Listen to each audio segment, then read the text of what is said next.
సర్వాధికారి అయిన దేవ, సర్వోన్నతుడు అయిన రాజా, ప్రార్థన ఆలకించే దేవ, నీ ఘనమైన శ్రేష్టమైన ఉన్నతమైన నామాన్ని బట్టి వందనాలయ్యా.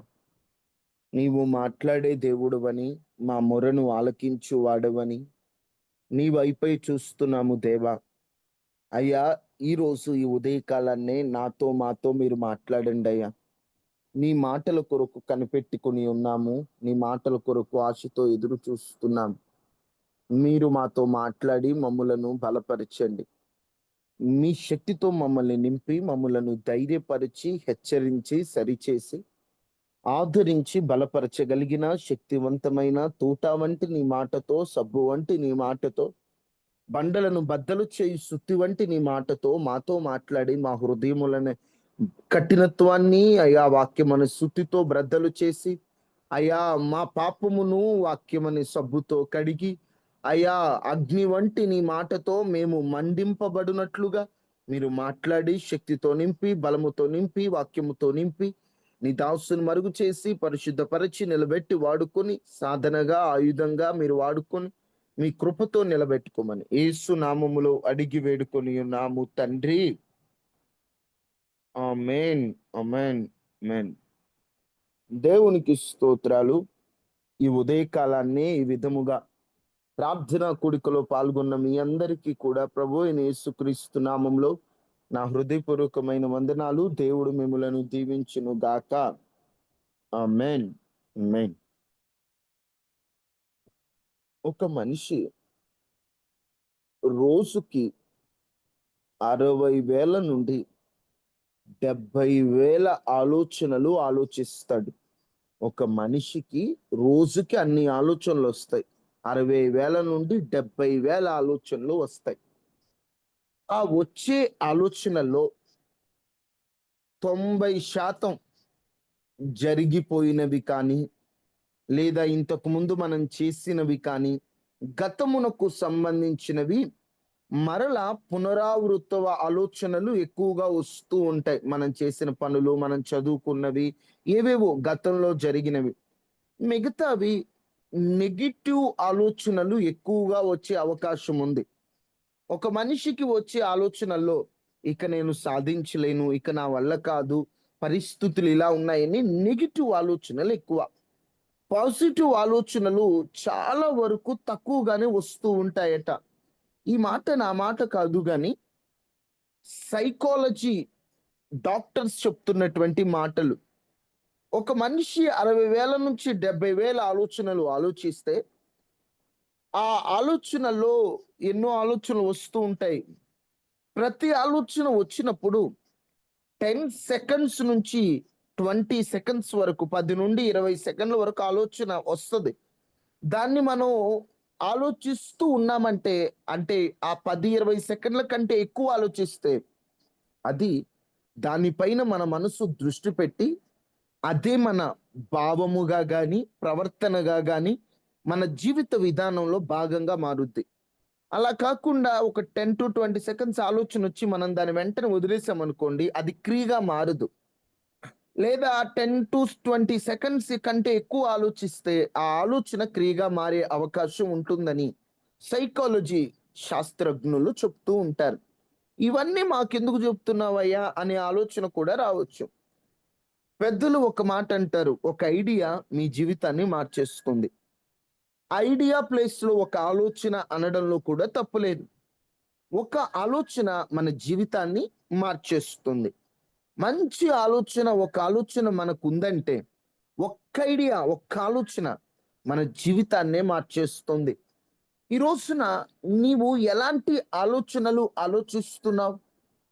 ఎలాంటి ఆలోచనలు కలిగిన వారితో సహవాసం చేస్తున్నావు? అసలు నీకెలాంటి ఆలోచనలు వస్తున్నాయి?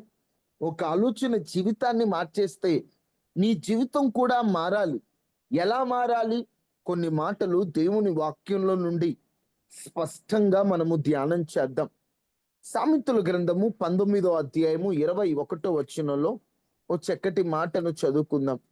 సామెతలు గ్రంథము 19వ అధ్యాయము 21వ వచనం. నరుని హృదయములో ఆలోచనలు అనేకములుగా పుట్టును. ఆలోచనలు అనేకములుగా పుట్టును. అనేకములు పుట్టును. ఇందాక చెప్పాను కదా, 60,000 నుంచి 70,000 ఆలోచనలు అనేకములైనవి పుట్టును. యెహోవా యొక్క తీర్మానమే స్థిరము. యెహోవా యొక్క తీర్మానమే స్థిరము. ఒకటి గుర్తుపెట్టుకోవాలి, నువ్వు ఎన్ని ఆలోచనలు ఆలోచించినా దేవుని తీర్మానం, దేవుడు చేయాలనుకున్నదే ఖచ్చితంగా నెరవేరుతుంది. అప్పుడు నీ ఆలోచనలు ఎలా ఉండాలి? ఎవరి ఆలోచన ప్రకారం నువ్వు నడుచుకోవాలి? అసలు ఎటువంటి వాటి గురించి ఆలోచించాలి? ఈరోజు ఆలోచనలకి అదుపు లేకుండా పోతుంది. ఒక పని చేయాలంటే మనుషులకు భయపడతాం. నేను ఈ పని చేస్తే వాళ్ళేమనుకుంటారో, వీళ్ళేమనుకుంటారో, వాళ్ళు చూస్తారు బాగోదేమో అని. ఆలోచన అనేటువంటిది బయటకి కనబడదు కాబట్టి మనిషి ఏదనిపిస్తే అది ఆలోచిస్తూ ఉంటాడండి. ఆలోచనల్లో వ్యర్థమైనవి, ఉపయోగం లేనివి, పనికి రానివి, పనికి మాలినవి ఎన్నో ఆలోచిస్తూ ఉంటాడు. అటువంటి ఆలోచనలు మనం ఆలోచిస్తూ ముందుకు వెళ్ళడం కంటే, ఓ మంచి ఆలోచనలు, ఎందుకంటే నరుని ఆలోచనలు అనేకములైనవి ఉన్నా దేవుని తీర్మానమే స్థిరము గనుక, ఓ మంచి ఆలోచన ప్రకారం మనం నడిపించబడితే మన జీవితానికి ఎంతో ఆశీర్వాదకరంగా ఉంటుంది. ఈరోజు యవనస్తులైన వారు ఎక్కువ వేటి గురించి ఆలోచిస్తున్నారంటే, రోమీలకు రాసిన పత్రిక 13 అధ్యాయము 14 వచనం ప్రకారం, రోమీలకు రాసిన పత్రిక 13 అధ్యాయం 14 వచనం. మెట్టుకు ప్రభువైన యేసుక్రీస్తును ధరించుకొనిన వారై మెట్టుకు ప్రభువైన యేసుక్రీస్తును ధరించుకొనిన వారై శరీరేచ్ఛలను నెరవేర్చుకొనుటకు శరీరేచ్ఛలను నెరవేర్చుకొనుటకు శరీరము విషయమైన ఆలోచన చేసుకొనకుడి. శరీర విషయమైన ఆలోచన చేసుకొనకుడి. చేసుకొనుకుడి. ఈ రోజున యవనస్తులు ఎలా అయిపోతున్నారంటే, చేసుకొనుడి అన్నట్లుగా అయిపోతున్నారు. ఇక్కడ ఏమనుందంటే, యేసుక్రీస్తును ధరించుకున్న వారై, యేసయ్యను మనం ధరించుకోవాలి. ఆయనను కలిగి ఉన్నవారై శరీరేచ్ఛలను నెరవేర్చుకొనుట, శరీర విషయమై ఆలోచన చేసుకొనుకుడి. ఈరోజు మనం ఎలా ఉంటున్నామంటే, నా శరీరేచ్ఛను ఎప్పుడు నెరవేర్చుకోవాలి, శరీరంతో పాపం ఎప్పుడు చేయాలి, ఈ శరీరాన్ని ఎలా పాపములోకి నడిపించాలి, శరీర ఇచ్చల గురించి ఎక్కువ ఆలోచిస్తున్నామట. నిజమే, పనికిరాని వాటి గురించి ఎక్కువ ఆలోచిస్తున్నారు యవనస్తులు. ఈ శరీరంతో పాపం చేయడానికి, ఈ శరీరమునకు సంబంధించిన ఆలోచనలు ఆలోచిస్తున్నావు, కానీ ఆత్మ సంబంధమైనవి ఏవైనా ఆలోచిస్తున్నావా? నా శరీరాన్ని నేను ఎలా, నా శరీర కోరికలను ఎలా అయితే నెరవేర్చాలి అని ఆలోచించేవారు ఉన్నారు, కానీ శరీర కోరికలు ఎలా అదుపులో పెట్టుకొని ఆత్మ సంబంధిగా బ్రతకాలని ఆలోచించేవారు ఉన్నారా? మనుషులం కదా బ్రదర్, శరీర కోరికలు నెరవేర్చుకోకపోతే ఎలా అనుకునేవారు ఉన్నారు, కానీ శరీర కోరికలు కంట్రోల్ చేసుకోవడం ఎలా? యేసుక్రీస్తు ప్రభు కూడా నాలాగా మనిషిగానే పుట్టాడు. ఆయనలో ఉన్న పరిశుద్ధత నాకు కావాలి, ఆయనలో ఉన్న నీతి నాకు కావాలి, ఆయనలో ఉన్న యథార్థత నాకు కావాలి, ఆయనలో ఉన్నటువంటి ఆ గొప్పతనం నాకు కావాలని పరిశుద్ధత కొరకై ఆలోచించేవారు తక్కువగా ఉన్నారు. శరీర ఇచ్చలను నెరవేర్చటానికి ఆలోచించే వారు ఎక్కువ ఉన్నారు. ఏం ఆలోచిస్తున్నావు నువ్వు ఖాళీగా ఉన్నప్పుడు? నువ్వు ఖాళీగా ఉన్నప్పుడు వేటిని ఆలోచిస్తున్నావో, ఒంటరిగా ఉన్నప్పుడు ఎలాంటి ఆలోచనలు నీకు వస్తున్నాయో, అదే నీ ఒరిజినల్ క్యారెక్టర్. ఒక్కడివే ఉంటే ప్రార్థన చేసుకోవాలి, మారు మనసు పొందాలి, జీవితంలో కొన్ని మార్చుకోవాలని నీలో ఉన్న లోపాలన్నిటిని ఒకసారి గుర్తు చేసుకొని మారు మనసుకై ప్రణాళికలు వేసుకుంటే అప్పుడు నీ క్యారెక్టర్ అది. అలా కాకుండా ఎవరు లేరులే, ఎవరు చూడట్లేదులే, నాకు నచ్చినట్లు నేను చేస్తే ఎవరికి తెలుస్తుందిలే అని ఒంటరిగా ఉన్నప్పుడు దారి తప్పావా, అది నీ అసలు క్యారెక్టర్. ఎలా ఉంది నీ క్యారెక్టర్? ఎలాంటివి ఆలోచిస్తున్నావు? ఎలాంటి ఆలోచనలు నీ జీవితంలోకి అనుమతిస్తున్నావు? ఒకసారి ఆలోచించండి. విలాప వాక్యములు 3 అధ్యాయం 60వ వచనం. ఏం ఆలోచిస్తున్నారు? 1, శరీరేచ్ఛ గురించి ఎక్కువ ఆలోచిస్తున్నారు. 2, విలాప వాక్యములు 3:60. పగ తీర్చుకొనవలెనని పగ తీర్చుకొనవలెనని వారు నా మీద చేయు ఆలోచనలన్నీ నీవెరుగుదువు. వారు నా మీద చేయు ఆలోచనలన్నీ నీ వెరుగుదువు. ఎలాంటి ఆలోచనలు ఆలోచిస్తున్నారట కొంతమంది? పగ పగ తీర్చుకోవాలి. ఈరోజు ఖాళీగా ఉంటే వాడు నన్ను ఆ రోజు ఆ మాట అన్నాడు, వాడిని ఎలా పగ తీర్చుకోవాలి, ఈ అమ్మాయిని ఎలా లేకుండా చేయాలి, వాడిని ఎట్లా నాశనం చేయాలి అని ఈ క్షమించే మనస్సు లేకుండా పగ తీర్చుకోవాలి అనే ఎక్కువగా ఆలోచించే వారు కూడా లేకపోలేదు. ఈరోజు నువ్వు ఎలా అంటే ఆలోచిస్తున్నావు? ఒక వ్యక్తిని క్షమించడం అంటే తను చేసిన పాపాన్ని మరలా జ్ఞాపకం చేసుకోకపోవడమే కదా. ఈరోజు ఎవరైనా నిన్ను ఒక మాట బాధ పెడితే నువ్వు క్షమించాలని పేరు కంటున్నావు, కానీ పగ మనసులో పెట్టుకుంటున్నావు. ఎప్పటికైనా పగ తీర్చుకోవాలని ఆలోచిస్తున్నావు. నీ మనస్సులో అలాంటి ఆలోచనలు ఉన్నాయి అంటే నువ్వు క్షమించిన ఆ కేటగిరీలోకి ఎలా వస్తావు? యేసుక్రీస్తు మిమ్మల్ని ఎలా క్షమించాడో మీరు అలా క్షమించండి అన్నారు. మీరు కనుక వారిని క్షమించకపోతే దేవుడు మిమ్మల్ని ఎలా క్షమిస్తాడు అన్నారు. క్షమాపణ కలిగి ఉంటేనే క్షమాపణ పొందుతారని రాయబడి ఉంది. ఇప్పుడు పగ తీర్చుకోవడం గురించి ఎక్కువగా ఆలోచిస్తే క్షమించినట్లా క్షమించినట్లే కదా. పగ గురించిన ఆలోచనలు ఎందుకు వస్తున్నాయి? ఎలాంటివి ఆలోచిస్తున్నావు? నీ ఆలోచనలు లెక్క చెప్పాలని గుర్తుంటుందా? మైండ్ ఉంది కదా అని ఏది పడితే అది ఆలోచిస్తున్నావా? ఆలోచనలు వస్తాయి. నేను ఇందాక చెప్పాను, 10 నుంచి 20 సెకండ్ల ఆలోచన వచ్చినప్పుడు వెంటనే వేరొక దానిలోకి వెళ్ళిపో. వెంటనే వేరొక ఆలోచన ఆలోచించడానికి ముందుకెళ్ళు. దయచేసి పనికిరాని వాటి గురించి ఆలోచించొద్దు. పనికిరాని వాటి గురించి ఆలోచించి జీవితాన్ని నాశనం చేసుకోవద్దు. మీ ఆలోచనలు జాగ్రత్తగా ఉండాలి. మంచి ఆలోచనలు ఆలోచించండి. మనం ఆలోచించడమే కాదు, మనకి ఆలోచనలు సలహాలు చెప్పడం కూడా అది నిజంగా మనకి అవసరము. మన జీవితంలో అది మనకు మేలు కూడా. మంచి ఆలోచన చెప్పేవారిని మనం కలిగి ఉండాలి. మనకి కొన్ని తెలియదండి. మనం ఏమనుకుంటామంటే అన్నీ నాకు తెలుసు, నాకేంటి, నాకు అన్నీ తెలుసు అనుకుంటాం. కానీ నిజం చెప్పాలంటే మనకేం తెలియదు. మనకేం తెలియనప్పుడు మనకి ఓ మంచి ఆలోచన చెప్పేవారిని కలిగి ఉండడం కూడా నిజంగా అది గొప్ప భాగ్యమే అనాలి. మంచి ఆలోచన చెప్పేవారిని మనం కలిగి ఉండాలి. ఈ రోజున మనం అలాంటి ఆలోచన చెప్పేవారిని కలిగి ఉన్నామా? అలాంటి ఆలోచనతో మనల్ని ముందుకు తీసుకెళ్లే వారిని మనం కలిగి ఉన్నామా? ఒకసారి పరిశీలన చేసుకోండి. నేను ఆలోచిస్తున్న ఆలోచనలు కరెక్టేనా?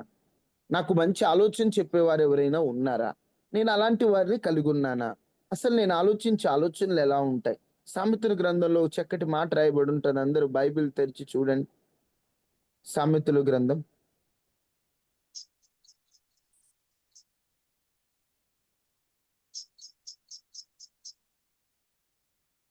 24 అధ్యాయం 6వ వచనం. వివేకము గల నాయకుడివై యుద్ధము చేయుము. ఆలోచన చెప్పువారు అనేకులుండుట ఆలోచన చెప్పువారు అనేకులుండుట రక్షణకరము. రక్షణకరము. ఆలోచన చెప్పేవారు ఎలాంటి ఆలోచన? పనికి మాలిన ఆలోచనలు చెప్పేవాళ్ళు కాదు. మంచి ఆలోచన చెప్పేవారు అనేకులుండుట రక్షణకరం, మనకు మేలు కూడా. అందుకని నీకు ఆలోచన చెప్పేవారు కావాలి. నీ లోపల ఆలోచన కూడా మంచిగా ఉండాలి. అందుకని సామెతలు 20వ అధ్యాయం 5వ వచనంలో ఈ విధముగా ఉంటది. నరుని హృదయములోని ఆలోచన లోతు నేల వంటిది, అంటే వివేకము లోతు గలవాడు నీళ్ళు దాన్ని ఎలా పైకి చేరుకొనును. నీ లోపల చాలా నాలెడ్జ్ దేవుడు ఇచ్చాడు. చాలా శక్తి నీ లోపల దాగుంటది. మంచి ఆలోచన నీకుంటే వివేకం గలవాడంట మంచి ఆలోచనతో లోతు నీళ్ళని చేదుకున్నట్లుగా తనలో ఉన్న జ్ఞానాన్ని బయటకు తీసుకొస్తాడు. ఈరోజు అన్ని లోపల ఉంటాయి. నేనంటే నరుని హృదయంలో ఉన్న ఆలోచన లోతు నీళ్ళ వంటిది. వివేకము గలవాడు దానిని పైకి చేదుకొనును.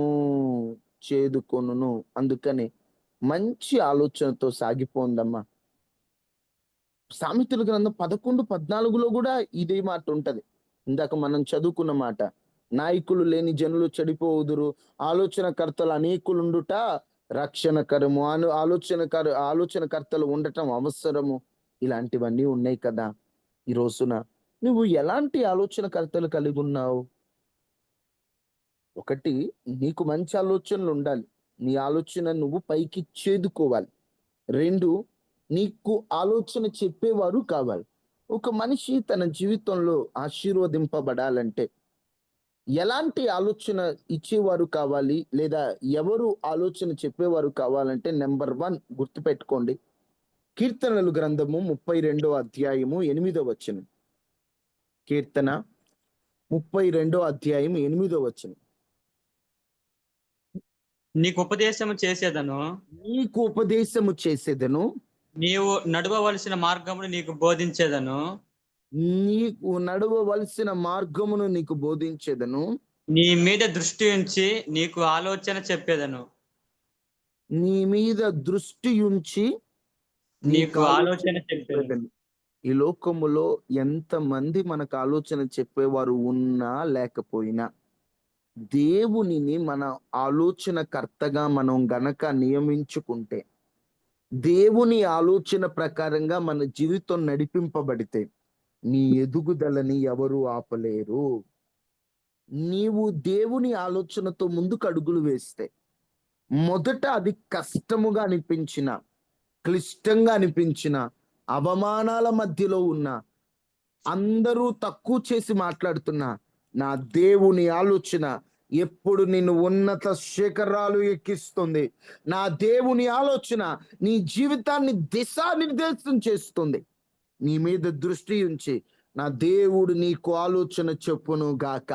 ఆయన ఆలోచన ప్రకారము మీరందరూ మనమందరము నడిపించబడుదుము గాక.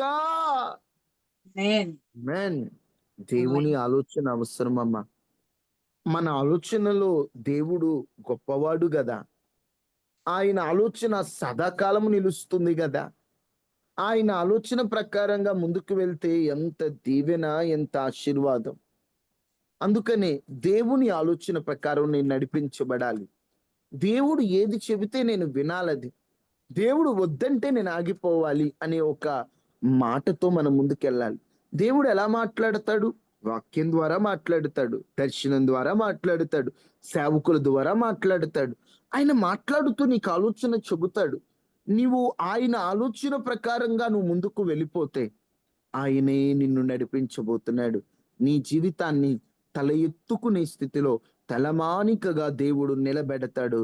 నువ్వేమీ కలవరపడవలసినటువంటి పరిస్థితి లేదు. నువ్వేమీ దిగులు పడవలసిన పరిస్థితి లేదు. ఇది ఒక మాట రాయబడి ఉంటది యెషయా గ్రంథం 28వ అధ్యాయం 23వ వచనంలో. యెషయా 28:23. చెవియొగ్గి నా మాట వినుడి, ఉమ్. ఆలకించి నేను పలుకున్నది వినుడి. ఆలకించి నేను పలుకున్నది వినుడి. 29 చదువుతాం. జనులు సైన్యములకు అధిపతి యెహోవా చేత జనులు సైన్యములకు అధిపతియగు యెహోవా చేత దాన్ని నేర్చుకొందురు. దాన్ని నేర్చుకొందురు. ఆశ్చర్యమైన ఆలోచన శక్తియు, చూడండి ఆయన ఆలోచన శక్తి ఎంత గొప్పదంటే, ఆశ్చర్యమైన ఆలోచన శక్తియు, అధిక బుద్ధియు అనుగ్రహించువాడు ఆయనే. అధిక బుద్ధియు అనుగ్రహించువాడు ఆయనే. ఇక్కడ అసలు ఈ వచనాలన్నీ ఏమని ఉంటాయంటే, పొలము రైతు ఎలా పండిస్తాడో అక్కడ రాయబడి ఉంటది. దున్నువాడు విత్తుటకు నిత్యము తన పొలము దున్నునా. దున్నేవాడున్నాడు. ఎవడో చెప్పాడు పొలం దున్నితే పంట బాగా వస్తుందని. ఈడేం చేస్తాడు? ఒకసారి దున్నిచ్చి చక్కగా నేలను సేద్యపరచటానికి అవకాశంగా మారుస్తాడు. అలా కాకుండా ఎవడు దున్నువాడు దున్నితే బాగుంటదని చెబితే రోజు ఇక ఎనీ టైం ప్రతిరోజు దున్నిస్తాడా? అదే మాట ఉంటది 24వ వచనంలో. దున్నువాడు విత్తుటకు నిత్యము తన పొలము దున్నునా, అతడు దుక్కి పిల్లలు నిత్యం బద్దలగొట్టునా. ఎవడో దున్నితే పొలం బాగుపడిద్దని రోజు దున్నుతా ఉంటాడా? అతడు నేలను చదును చేసిన తర్వాత నల్ల జీలకర్ర చల్లును. ఆ నాటికల్లో ఒక పంట తెల్ల జీలకర్ర చల్లును. గోధుమలు వరుసగా విత్తను. ఎవలును తానేర్పరిచిన చేనిలో చల్లును. దాని అంచున మెరప మొలకలు వేయును గదా. పొలం వేసేవాడు గోధుమలు ఒకలా చల్లుతాడు, జీలకర్ర ఒకలా చల్లుతాడు. మిరప మొక్కలు అంటే మిరప ఎక్కడ వేయాలి, ఏది వరుసగా వేయాలి, గోధుమ పంట ఎలా వేయాలని ఒక ఆలోచన ఉంటుంది కదా. వాని దేవుడే తగిన క్రమమును వాడికి నేర్పి ఉన్నాడు. ఆయన వానికి ఆ పని బోధించుచున్నాడు. ఒక పని రైతు చేయాలంటే ఏ పంట వేయాలో వాస్తవంగా ఎట్లా పడితే అలా రైతులు పంటలు వేస్తే పంటలు ఫలించవు. ఇప్పుడు నాకు ఇష్టమండి, నేను మే నెలలో నేను విత్తనాలు వేసుకుంటానన్న విత్తనాలు వేసుకున్నా అంటే ఏ విత్తనాలు వేసినప్పుడు వేసినట్టే ఉంటావు, వాటికి మొలకలు రావు. ఎందుకంటే ప్రతిదానికి ఒక క్రమం ఉంటది, ప్రతిదానికి ఓ విధానం ఉంటది. అందుకని ఇక్కడ గోధుమలు ఒకలా వేయాలి, ఎవలలు ఒకలా వేయాలి, జీలకర్ర ఒకలా వేయాలి. ఈ జ్ఞానం నేర్పేవాడు ఒక ఆయన ఉండాలా, ఈ ఆలోచన ఇచ్చేవాడు ఉండాలా, ఈ పనిని బోధించేవాడు ఉండాలా. అనుభవజ్ఞుల దగ్గరికి వెళితే స్వార్థముతో కొంతమంది చెబుతారు, కొంతమంది తెలియదు. అనుభవజ్ఞుల అనుభవాలలో కూడా తప్పులు ఉండే అవకాశం ఉన్నది, కానీ నా దేవుని ఆలోచనలో వంక పెట్టడానికి ఉండదు. అది రైతులనే కాదు, అది రైతులైనా, అది ఏ ఉద్యోగం చేసేవారైనా, అది ఏ వ్యాపారం చేసేవారైనా, యేసు నామములో మీరు చేసే పనిలో లాభదాయకమైన ఆలోచనలో దేవుడే మీకు బోధించును గాక, దేవుడే మీకు ఆలోచన ఇచ్చును గాక, దేవుడే మిమ్మల్ని నడిపించును గాక. ఇక్కడ రాయబడిన మాటలే. ఆయన వానికి ఆ పనిని బోధించుచున్నాడు. 26 వచనం, యెషయా 28:26లో వాని దేవుడే తగిన క్రమమును వానికి నేర్పి ఉన్నాడు. దేవుడే నేర్పిస్తాడట. చూడండి ఎంత చక్కటి మాటలు ఉన్నాయో దేవుని వాక్యంలో.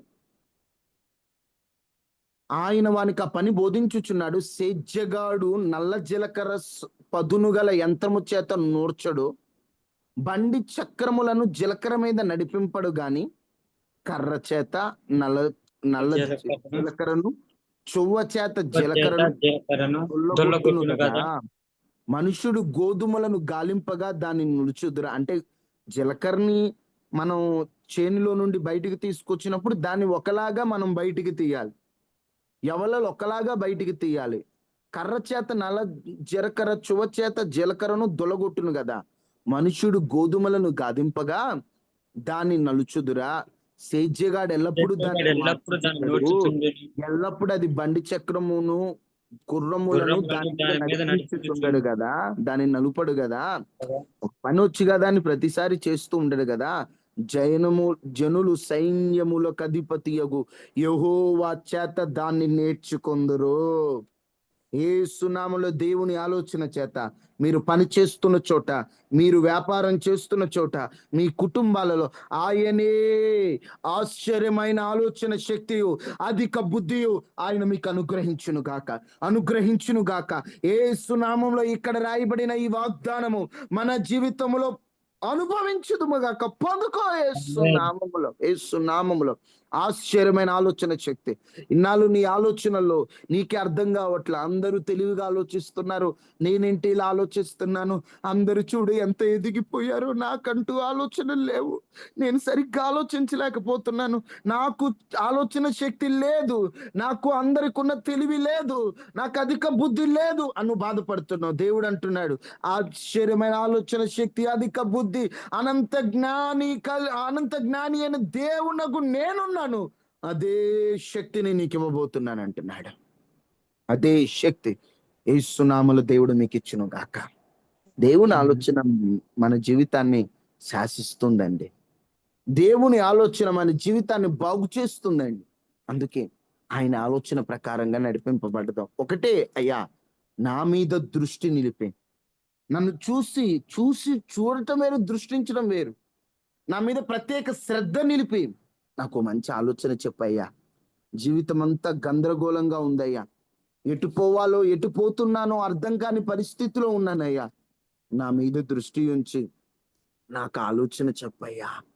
ఆయన ఆలోచన ఎంత గొప్పదంటే ఇర్మియా 32:19 ఉంటది, ఆలోచన విషయములో నీవే గొప్పవాడవు, క్రియలు జరిగించుచు విషయములో శక్తి సంపన్నుడవు నీవే, వారి ప్రవర్తన బట్టి వారి క్రియాఫలమును బట్టి అందరికీ ప్రతిఫలం ఇచ్చుటకై నరపుత్రుల మార్గములన్నిటిలో నీవు కన్నులారా చూచుచున్నా. అయ్యా, అన్నీ చూస్తున్నాడు నువ్వు, ఆలోచన విషయంలో నువ్వు గొప్పవాడవు, నువ్వు ఏదైనా చేయగలిగిన వాడవు.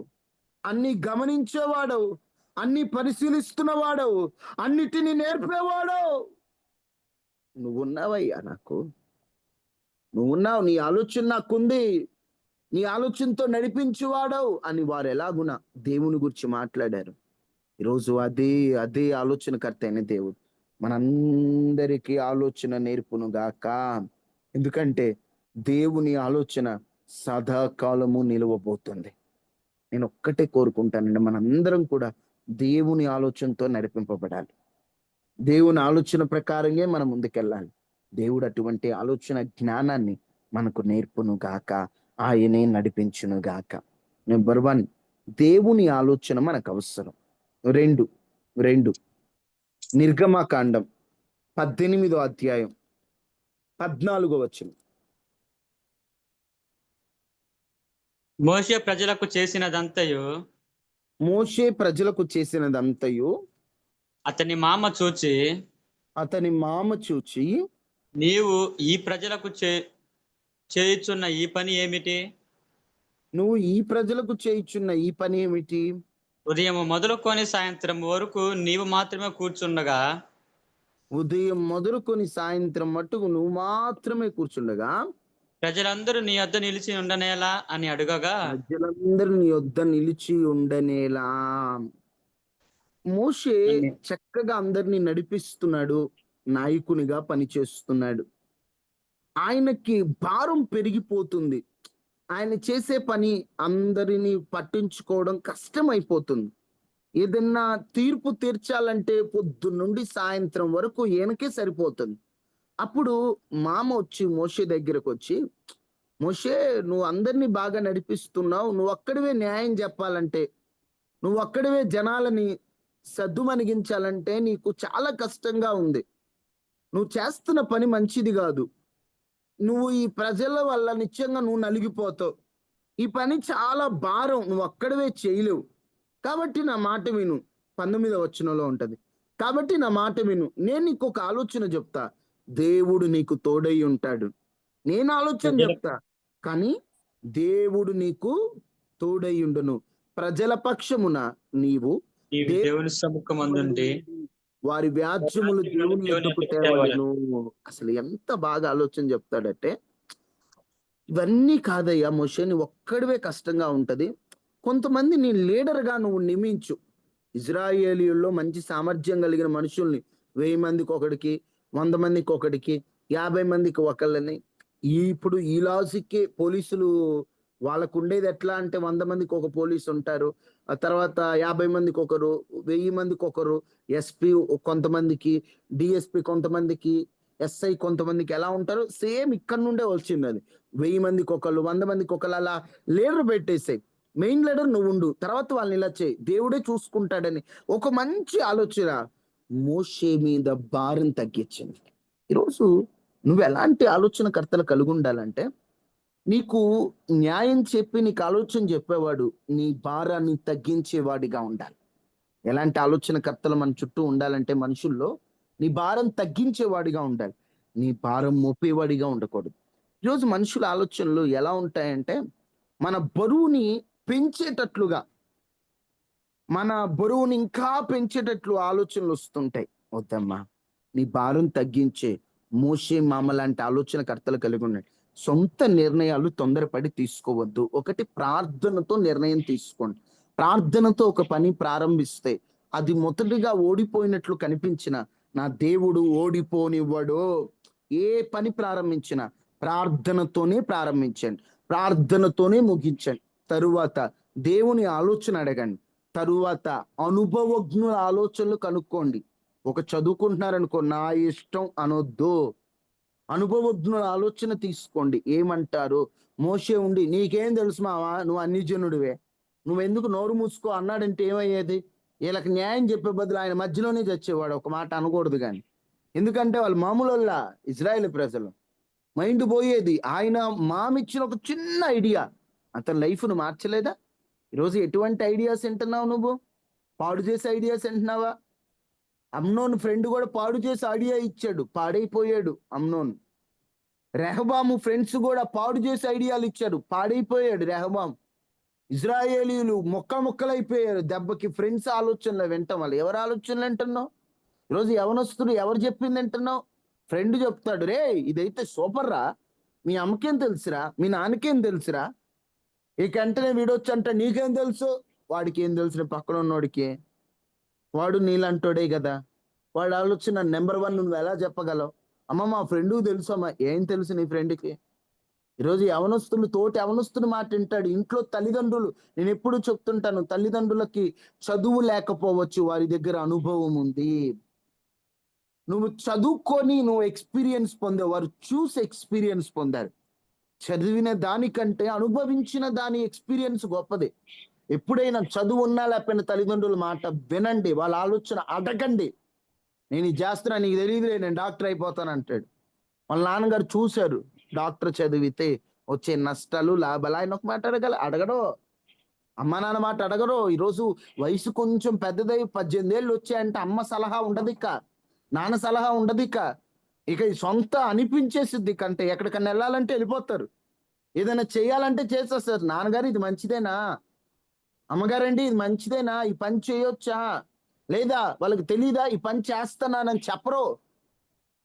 నిజం చెప్పాలంటే అనుభవజ్ఞుల ఆలోచన తీసుకోవడం ఎంత మంచిదండి. ఈరోజు ఎలాంటి ఆలోచన వింటున్నారు?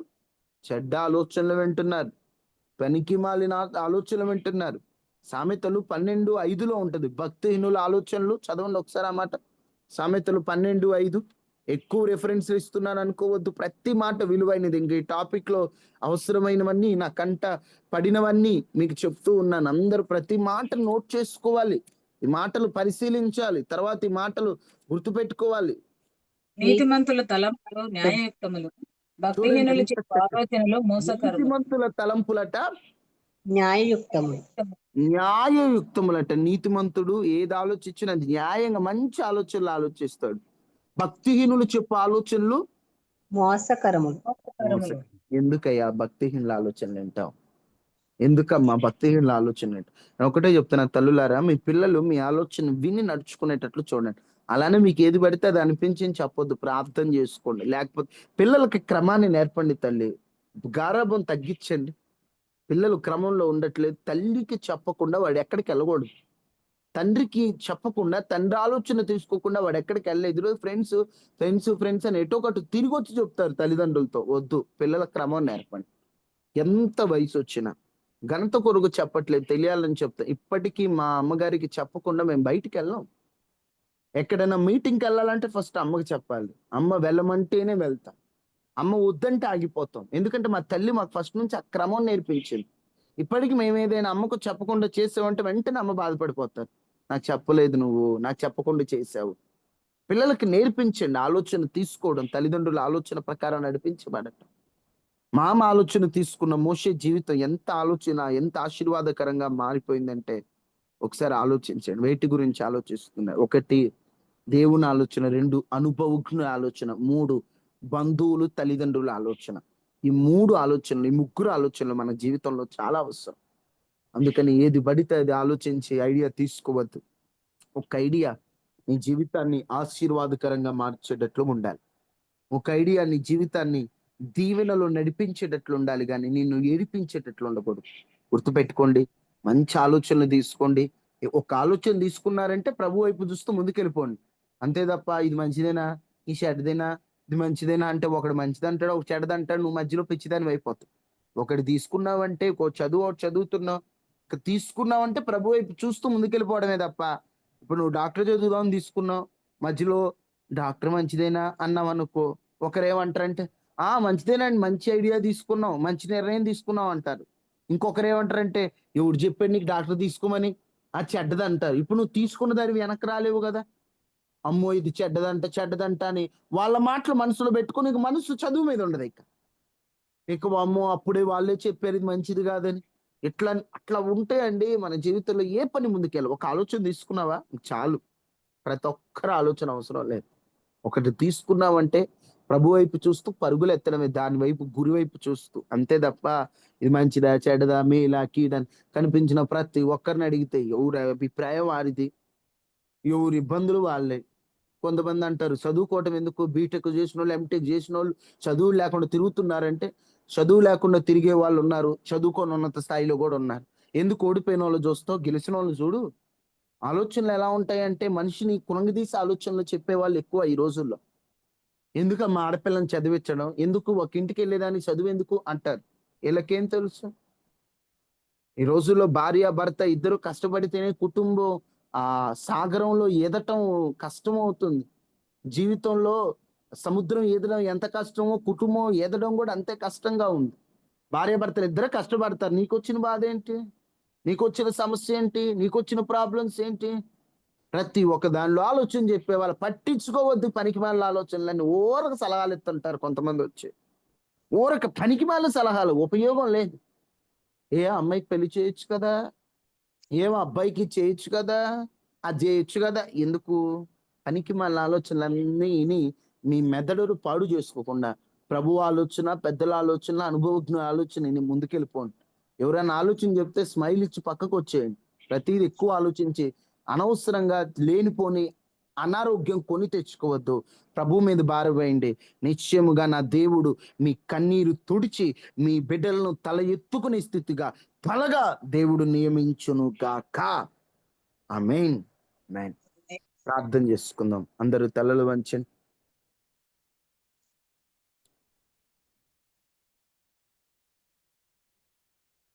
మహాపరిశుద్ధుడా, మహోన్నతుడైన దేవ, ఆలోచన చెప్పువారు అధికములుండుట మాకు రక్షణకరమయ్యా. ఎలాంటి ఆలోచనకర్తలు కలిగి ఉండాలో కూడా మీరు చెప్పారు. విత్తబడిన వాక్యాన్ని నీరు కట్టి ఫలింప చేయండి అయ్యా. ఎవరెవరు ఏ పరిస్థితిలో ఉన్నారో నువ్వు విన్నావయ్యా. ఎవరెవరు ఎలాంటి స్థితిలో ఉన్నారో కూడా నీకు తెలుసు అయ్యా. మా అందరికి అవసరమైన మాటలు మీరు అందించారని నమ్ముతున్నాం. నీ ఆలోచన ప్రకారంగా మేము సాగిపోనట్లుగా కృప చూపించండి. అన్నిటికన్నీ నేర్పగలిగిన వాడు. రైతులకు పొలాన్ని ఎలా సేద్యం చేయాలో నేర్పించినట్లు చదువుకునే పిల్లల జ్ఞానాన్ని నేర్పయ్యా. వ్యాపారస్తులకు వ్యాపారం నేర్పయ్యా. ఉద్యోగస్తులకు ఉద్యోగాన్ని నేర్పయ్యా. అన్నిటిని నేర్పించువాడిగా, అన్నిటిని నెరవేర్చువాడిగా మీరే ముందుండి నడిపించి నీ పిల్లలను తల ఎత్తుకునే స్థితిలో ఉంచి కన్నీళ్లు తుడిచి, ఇబ్బందులు తొలగించి, బాధలు తొలగించి, సమస్యలు తీర్చి, శ్రమలు తీర్చి, కన్నీటిని తుడిచి, ఇబ్బందులు తొలగించమని సహాయం చేయమని అయ్యా. నీ పిల్లల పక్షాన మీరు ఉండండి అయ్యా. అప్పుల్లో ఉన్న వారికి అప్పుల నుంచి విడుదల ఇవ్వండి. అనారోగ్యంతో ఉన్న వారికి స్వస్థత ఇవ్వండి. మానసికంగా కృంగిపోయిన వారికి ధైర్యాన్ని ఇవ్వండి. నీ పిల్లల పక్షాన ఉండండి అయ్యా. మాకు దిక్కు నువ్వే కదేసయ్యా. నీవు తప్ప మాకెవరున్నారు అయ్యా? నిన్ను ఆనుకొని బ్రతుకుతున్నావయ్యా. నీ పిల్లలు ఒక్కసారి చూసి ప్రతి ఇంటి చుట్టూ కంచె వేసి వైరస్లు, ప్రమాదాలు, రోగాల నుంచి తప్పించి నీ పిల్లలకు క్షేమాన్ని ఇచ్చి మీరు నడిపించి బాగు చేయమని యేసు శక్తి కలిగిన నామములో అడిగి వేడుకొని ఉన్నాము తండ్రి. ఆమేన్. తండ్రి దేవుని ప్రేమ, కుమారుడైన యేసుక్రీస్తు వారి కృప, పరిశుద్ధాత్మ నీలో సహవాసం మనకి మన కుటుంబాలకి ఎల్లప్పుడూ ప్రభు కృప తోడైండును గాక. ఆమేన్. వందనాలు. అందరికీ వందనాలమ్మా. వందనాలమ్మా. వందనాలు.